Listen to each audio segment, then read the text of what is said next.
जय श्री राधे राधे। भक्तों, पिछले प्रकरण में हमने आपको हयग्रीव अवतार की कथा बताई थी। अब हम देवी की कृपा से विष्णु द्वारा मधुकेटभ का वध कैसे हुआ उसका वृत्तांत सुनाएंगे और आप लोगों से आशा है कि आप उसको सुन करके अपने अंदर के मधुकेटभ को खत्म करोगे। नारायणं नमस्कृतं नरं चैव नरोत्तमं देवी सरस्वती व्यासो जयमो ततो जय मुद्रयेतः। देवी की कृपा से विष्णु द्वारा मधुकेटभ का वध प्रलय काल के अवस्था में जब तीनों लोग महाजल राशि में विलीन हो गए थे, तब देवादिदेव भगवान विष्णु शेष सैया पर सो गए और उस समय उनके कानों के मैल से मधुकेटभ नाम के दो महाबली दानव उत्पन्न हुए। विशाल समुद्र में रहते हुए वो दोनों सोचने लगे कि हम कौन हैं, हमारा जन्म क्यों हुआ, इस जल राशि का आधार क्या है। इस प्रकार जब वे सोच रहे थे तो उस समय आकाशवाणी से उन्हें बाघ बीज मंत्र एम सुनाई दिया।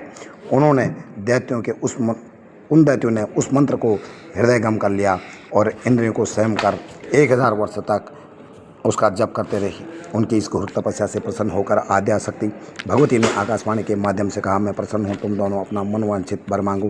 तब उन दानवों ने कहा, देवी हमारी मृत्यु हमारे इच्छानुसार। देवी ने कहा, तुम दोनों अपनी इच्छा से ही मृत्यु को प्राप्त हो गई, इसमें संदेह नहीं।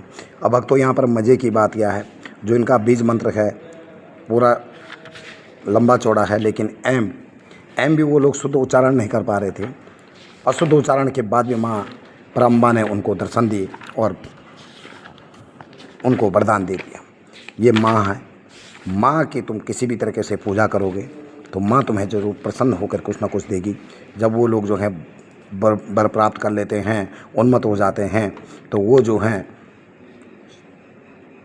इधर उधर घूमने लगते हैं और देखते हैं कि अब हम कहाँ जाएं, बल से मचलते हुए। तो वो एक देखते हैं कि सृष्टिकर्ता ब्रह्मा जी कमल के आसन पर बैठे हैं। उनको देखकर उनके मन में युद्ध की लालसा हुए। वो बोले, हे सुव्रत, हम आप लोगों के साथ युद्ध कीजिए, अन्यथा यह कमल आसन छोड़ दीजिए। वो ब्रह्मा जी को क्या करते हैं, युद्ध के लिए जो है युद्ध के लिए क्या बोलते हैं उसको, अग्रसर करने की कोशिश करते हैं। तो इसमें जो है वो कहते हैं कि कोई वीर ही इस आसन पर बैठ सकता है, तुम कमल आसन को छोड़ दो। उन दानवों के कथन सुनकर भयातुर डर करके ब्रह्मा जी कमल नाल में वशीभूत प्रविष्ट हो गए और भगवान विष्णु की स्तुति करने लगे। परंतु योग निंद्रा के वशीभूत होने के कारण भगवान विष्णु जग नहीं पाए। तब ब्रह्मा जी ने प्राअंबा भगवती योग निंद्रा की स्तुति की। उनकी स्तुति से प्रसन्न होकर वो तामसी देवी भगवान विष्णु के शरीर से निकलकर आकाश में स्थित हो गई और भगवान विष्णु जमाए लेते हुए सचेत हो गए। अपने सामने भय से कांपते हुए ब्रह्मा जी को देखकर विष्णु ने भय का कारण पूछा और ब्रह्मा जी मधु केटभ के वृत्तांत का वर्णन किया। इस पर भगवान विष्णु ने ब्रह्मा जी को आश्वासन देते हुए दैत्यों को युद्ध के लिए ललकारा।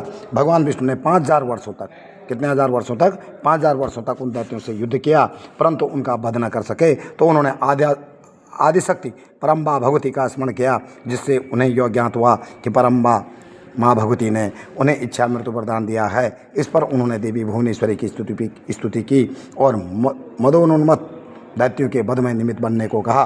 भगवान विष्णु की स्तुति से प्रसन्न होकर भगवती जगदम्बा ने मधुकेटभ को मोहित कर लिया। तब वे दोनों भगवान से कहने लगे, हे विष्णु, तुम हम लोगों से कोई वरदान मांग लो। इस पर भगवान विष्णु ने कहा, यदि तुम दोनों भगवान विष्णु ने कहा कि यदि तुम लोग मुझसे प्रसन्न हो तो मुझे यह वरदान दो कि तुम मेरे हाथों मारे जाओ। भगवती की माया से मोहित होकर के उन दोनों ने भगवान विष्णु की जंघा पर अपना सिर रख दिए और विष्णु भगवान ने सुदर्शन चक्र से उनके मस्तक काट दिए। इस प्रकार भगवती जगदम्बा की कृपा से मधुकेटभ नामक दैत्यों का वध हुआ। इसके अनंतर में बुद्ध के जन्म की कथा, राजा सुदुम्न की इला नामक स्त्री के रूप में परिणति, इला का बुद्ध से विवाह तथा पुरुवा की उत्पत्ति और राजा पुरुवा एवं उर्वशी का कथा का वर्णन भी प्रथम स्कंद में प्राप्त होता है। ये मैं आप लोगों को केवल देवी भागवत का सार छोटा सा सूक्ष्म रूप में सुना रहा हूँ। जिन भक्तों के पास समय ना हो वो इस तरीके की छोटी छोटी कथाओं का श्रवण करके अपने जीवन को धन्य बना सकते हैं। जय श्री राधे राधे।